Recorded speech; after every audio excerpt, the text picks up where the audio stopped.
e na Vera. E vou chamar a atenção das duas em momentos específicos. Do texto? Eu queria muito saber o que vocês acham do texto e quais são as chaves do texto. Porque esse texto, aparentemente, é muito fácil, ele é muito difícil. Muito. Então, quais são as chaves do texto? Com quem ele está conversando, com quem ele está discutindo e quais são as chaves assim, fundamentais do texto. Fundamentalmente, o que significa entrar em regressão? Uma regressão normal. O que significa isso? Tem a palavra vocês. Eu peguei mais esse conceito, eu gravei mais do que eu li até hoje do Jung, né? Para o Jung, o estado de regressão é você entrar numa espécie de estado alterado de consciência em que você vai confiar que aquela pessoa que está ali na sua frente tem as respostas para o seu sofrimento, para diminuí-lo ou resolvê-lo, né? Então você desenvolve uma espécie de esperança mágica, um tipo de esperança diferente, vai? Eu olharia um pouco por aí. E para acontecer, isso, na verdade estou falando da transferência, né? Para acontecer o processo analítico, precisa haver uma regressão, tá? Você precisa se entregar ao analista de um outro lugar. Eu acho que está correto com o Jung. Não, mas eu dar uma conversa com o Jung também. Acho importante colocar essa discussão também para o Jung. Só que a regressão no Jung, no Winnicott e no Bolas é completamente diferente. Qual é a diferença? A diferença. O que eu entendi do Bolas, que me tocou muito, é que ele faz uma escuta da regressão, é uma escuta de um silêncio outro. É quando o paciente entra numa espécie de silêncio e que ele começa a poder fazer um devaneio, uma meditação, às vezes inclusive com a estética do lugar, com a estética do consultório, com o tom de voz do analista, e ele então pode se lançar num silêncio de uma espera de um insight. Ele começa a buscar, às vezes, ele se perde em algo de si mesmo para poder tocar algo do seu próprio self que traz um insight, às vezes, de uma criança, desse lugar mais regredido, e que o Bolas conta que se ele pode fazer a escuta de silêncio, que já não é um silêncio de resistência, mas um silêncio de meditação, um silêncio de internalizando e se soltando na experiência, o analista ele sustenta isso num colo, num acolhimento, para que esse insight possa acontecer e ele possa tocar os objetos internos já de um outro lugar. Assim, isso mesmo, faltam palavras e conceitos adequados do Bolas. Mas é esse o tipo de raciocínio que precisamos. Temos duas questões. Aí está a questão da Cecília. A questão do Wilson. Qual é a diferença entre a regressão no Jung, a regressão no Winnicott, no Kant, Matsubi, Kant e Bolas?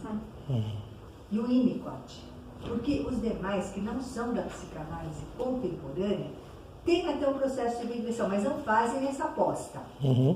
Então, a discussão é nesse campo, da psicanálise contemporânea. Diz o que a psicanálise contemporânea quando ela teceu esse conceito de regressão? Como é que o Bolas se diferencia desses autores? Na fala da Fabiana, que está muito boa, falta o elemento central da regressão.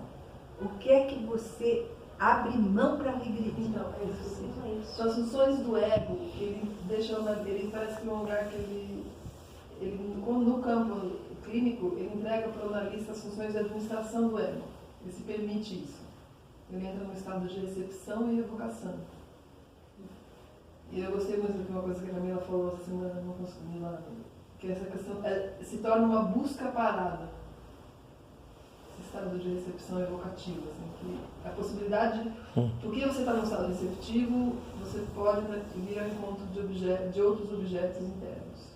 Uma das coisas terríveis da tradução é manager por administração. O ego tem funções administrativas. Mas vamos depois traduzir melhor. Mas tem que abrir mão das funções do ego. O que são as funções do ego? A função de organização da experiência. Eu abro mão disso e dou para o analista. Né? Faço uma transferência para o analista das funções do ego. O que o ego faz? Vamos precisar o conceito. O ego é o princípio de realidade no Bolas. Um ego bem integrado, você tem um princípio de realidade melhor, ou de várias realidades que se organizam para você estar no mundo, de forma discriminada. E você também organiza a experiência para ter processos transicionais. É o ego que organiza a experiência. Então, quando você abre mão disso, você cai aonde? Porque falta essa passagem que é preciosa no Jung e é preciosa no Winnicott, que o Bolas vai se apropriar. Onde que você cai quando você abre mão das funções do ego? No inconsciente. Aonde? Inconsciente? No inconsciente? Vai no inconsciente direto? Não, direto não, mas... É um contato com o self, parece que você não consegue mais se diferenciar do meio, fica uma coisa, você perde contorno entre dentro e fora. Então, isso chama-se área intermediária, no Jung e no Winnicott. Quem inventou a área intermediária foi o Jung. O Winnicott reinventou. Quem ficou com a fama foi o Winnicott. Mas quem inventou foi o Jung, está lá nos textos desde 1920, desde antes. A área intermediária é muito importante para o Jung. É a imaginação ativa. Isso, ele descreve, né? Na descrição da imaginação ativa. Então, quando você abre mão das funções do ego, você vai para a área intermediária. Porque se fosse para o inconsciente, seria muito sem graça. Porque o inconsciente é fantasia passiva. Né? Você não pode. Você nem tem contato se você vai para o inconsciente, só através do sonho. O sonho não é fantasia passiva, é inconsciente. Mas quando você está na análise, você está na área intermediária, no melhor dos casos. Se você mantém a consciência e o ego e a fala, né, interpretativa, etc. e tal, você fica muito prejudicado numa análise. Você só fica na consciência. Então tem que ter momentos em que você vá para a área intermediária, que é o mais rico dos cenários. Tudo acontece na área intermediária, não acontece no inconsciente. Para o Jung, Nilsons, esse é um conceito junguiano. O conceito mais precioso do Jung é a área intermediária. Porque é um conceito romântico, não é nem do Jung. O que os românticos gostavam? Do crepúsculo e do amanhecer. Porque tem dois mundos se encontrando.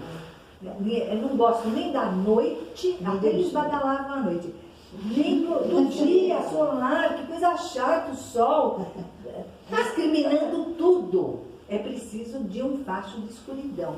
O facho de escuridão está no crepúsculo e no amanhecer. Você precisa, já vou te pedir para ler o livro, porque eu não li exatamente para a gente poder trabalhar isso. Mas esse é o conceito. Não li o que ela me mandou. O conceito de crepúsculo e de amanhecer é, assim, absolutamente romântico. Nunca ninguém tinha inventado isso. Foram os românticos. O Jung é um romântico, ele bebeu muito. E é um conceito schilleriano. Do Friedrich Schiller. Da educação estética sobre o homem. Está lá a área intermediária. O Jung foi lá e bebeu. E o Winnicott reinventou o objeto transicional, o espaço potencial, é tudo área intermediária. Figura de fundo. Essa ideia de figura de fundo também. Eu não sei pensar por aí, Tá. mas podemos pensar se alguém ajuda. Mas essa coisa de você não ser nem consciente nem inconsciente. Estar num lugar em que não é nem consciência nem inconsciente. Esse é o principal conceito, eu diria, da psicanálise. Mesmo que no Freud não esteja claro que ele privilegia a consciência, ele cita o tempo todo Schiller. Né? É um conceito muito importante para toda a psicanálise. Agora, os fundadores da área intermediária é Jung e o Winnicott. O Winnicott levou à fama E desde o meu primeiro livro eu estou insistindo, olha, a única coisa que importa no livro é a área intermediária. Não colou, ninguém me deu bola. O que eu vou fazer? A fila anda. E qual que é a diferença entre essa área intermediária e o subconsciente? O subconsciente é a área intermediária. Por isso que o Jung ele privilegia o subconsciente. Ele não quer saber da consciência nem do inconsciente. É tão equivocado no Jung falar que o inconsciente coletivo não tem nenhuma importância. O que ele quer? O subconsciente é a área intermediária. Então, esse silêncio é a área intermediária. Se a pessoa fica meia nublada na consciência, o que ela faz? Ela se perde naquilo que é concreto, no seu próprio corpo, no divã. Nossa, eu nunca tinha notado que essa cadeira é assim. Mas o tempo todo os pacientes dizendo isso. Aquele quadro estava lá? Eu nunca tinha notado. Você mudou a sala de lugar? Porque existe uma apreensão do espaço físico, do corpo, do setting, que é diferenciado quando a pessoa vai para a área intermediária. Então, facilitar a área intermediária deveria de ser o objeto da análise. Ponto. Não é facilitar nem o inconsciente, nem a consciência. É a área intermediária. Porque aí se dá a recepção e a evocação. Aí se dá a criação de novos objetos. Para casar com o texto anterior, que era maravilhoso. Né? O texto anterior que a gente leu, que vocês não vieram. Fiquei aqui dando aula cansativa, sozinha. E quem estava aqui? Você. Para quem estava aqui? Vocês não vieram, para quem estava aqui? 3. Mas faltaram muitas pessoas. E não tem como acessar essa área intermediária pela via da interpretação. Você tem que abdicar da interpretação. Ele é incrível, né? Mas a briga começa aí, né? Com os psicanalistas. A briga começa Histórica. O Winnicott falou uma coisa santa. Eu fiz muitas e maravilhosas interpretações. Me arrependo de tudo. Inclusive ele mesmo, né, fala de quantas vezes ele sabe que ele não identificou, que ele cortou Isso. os pacientes no meio do caminho, né? Então eles chegariam nesse lugar, né? Isso. Mas não, a gente não precisa ficar assustada. Porque o paciente, a gente acabou com... Né, fez um movimento de corte, mas daqui a pouco ele volta, porque todo setting é planejado para a área intermediária. O Freud realmente não construiu a área intermediária, mas de alguma maneira ele construiu um setting que propicia a área intermediária. Ficar lá esquecido no divã, né? É uma forma, eu acho que é muito importante usar o divã. Olha, para isso, a pessoa não está olhando na sua cara e não está te controlando. Eu tenho esse tipo de paciente. Tem uns que travam o olho em mim, qualquer gesto que eu faço é significativo para eles. Está na hora dele ir para o divã, não está. Ele precisa me controlar. Então deixa ele me controlando um pouco. De repente ele me esquece. Tem alguns pacientes que entram e vão para o divã. Eles não querem olhar na minha cara. Olha que maravilha. Vão direto. Mas isso assim, dessa forma espontânea, é uma maravilha. Né? Eu estava pensando em duas coisas. Uma, que o analista precisa conhecer profundamente a área intermediária, para ir junto com o paciente. Né? Se isso acontece, realmente aí está tudo muito propício para isso. Que a outra coisa que eu estava pensando é que eu ia para o divã, eu não estava olhando na cara dele, do meu psicanalista, e eu me sentia controlada o tempo inteiro. Por ele. Por ele. Quer dizer, Ele estava te analisando. Ele chamou ele de Abramski. E ele podia nem abrir a boca. Mas assim, não era possível de eu chegar na área intermediária, porque eu não conseguia nem relaxar. Sim. Isso é bem interessante. Ô Mineres, Deixa eu só pegar uma coisa para pegar aqui. Ele fala isso, quer dizer, é só o analista que conhece a regressão pode levar alguém para a regressão. Precisa ter uma estrutura mental que conheça o processo. É uma chave. E ter vivido isso. É uma das chaves. Uma das chaves do texto. é que você reconheça os estados de regressão, porque a pessoa pode estar de pé, pendurada de cabeça para baixo, mas ela está regredindo. Você reconhece o estado de regressão de partes da personalidade, ou da personalidade inteira, às vezes. Mas você tem que reconhecer isso. Sem esse reconhecimento, não existe. Até porque às vezes tem silêncio não é. Aí tem, ele fala isso. aí tem outra chave que é preciso diferenciar, eu acho. Uma coisa é a regressão, que ele está falando do Barrett, principalmente do Barrett, do Winnicott e a dele. Faz, por favor. Essa é uma diferença muito importante, mas eu quero escutar o meu som. Não, só uma dúvida. Quando eu pensei no inconsciente, porque ele cita no texto que tem certos momentos desse silêncio que o analisante dele está lembrando brinquedos da infância. Então, por isso que eu pensei um pouco nesse estado também como acesso ao inconsciente, né? Porque ele até detalha. É que você disse que é só uma área intermediária, que não se acessa o inconsciente. É isso que eu estou trazendo. A área intermediária é o casamento, se quiser.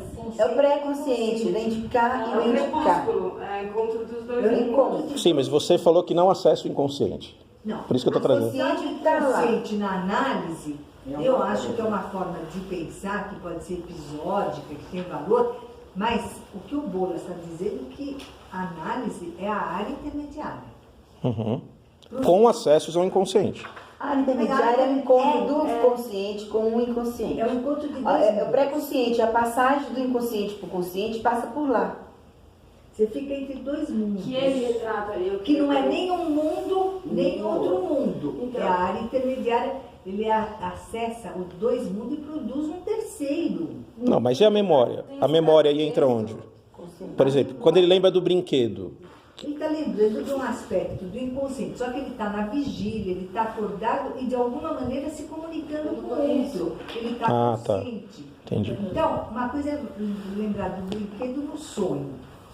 Outra coisa é lembrar do brinquedo no silêncio e na regressão bolasiana, que é diferente da regressão winnicottiana e barretiana. Ah, entendi. Tem um momento que eu expõe esse lugar de meditação aqui para mim, muito tocante, que ele vai descrever uma criança perto da hora de, né, que ela está chegando ali na hora de dormir, e que ela começa uma fantasia com um objeto, uma luz, com algo, então ela está sonhando acordada, né? Ela tá nessa área intermediária, que é uma coisa que a gente reconhece muito nas crianças. E eu mesma, é isso que eu ia falar.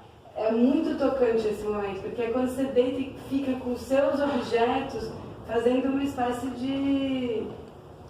Devaneio, né? É um pré-sonho que algo sempre se abre, né? Isso, eu acho que os momentos melhores do nosso dia é quando você acorda, que você convoca onde eu estive nas últimas 8 horas. E quando você vai dormir, onde é que eu estive nas últimas 8 horas? E aí você faz um balanço da área intermediária nos dois campos. É a área fértil para os românticos, é onde tudo nasce, literalmente. Então, atenção para a área intermediária. Faça o exercício de ficar relaxado. O que o Winnicott, ele tem 3 conceitos muito importantes. Um é você estar integrado. A integração é vitalidade, é vida, é criatividade, é vida viva para o Winnicott. O estado de integração. Quanto mais integração egóica e de selfie, mais saúde e mais criatividade. Mas é muito importante para o Winnicott um estado de não integração. É um estado de relaxamento, onde o ego se perde em objetos que vão... É uma associação livre, né? Quieto. Esse estado aqui, nós podemos pensar na associação livre. Então, ou na associação de imagens, né? Você fica lá em algo que não é discriminado, porque cabe ao ego, a função do ego é discriminar o mundo. Abriu mão da função do ego, você fica lá num espaço que não tem mais contornos, digamos assim. E outro conceito do Winnicott é o conceito de desintegração. Esse é doença. Então você tem integração, não integração e desintegração. Né? Tem pessoas que elas usam a possibilidade de desintegrar para a droga e o álcool é isso. Né? Você se vale da droga e do álcool, se desintegra inteiro. Às vezes a pessoa está procurando alguma coisa que não achou direito onde devia achar. Ela vai lá e se desintegra. Mas tem um custo muito grande, é doente, porque a pessoa não faz nada no mundo enquanto ela está desintegrada, e é muito sofrido.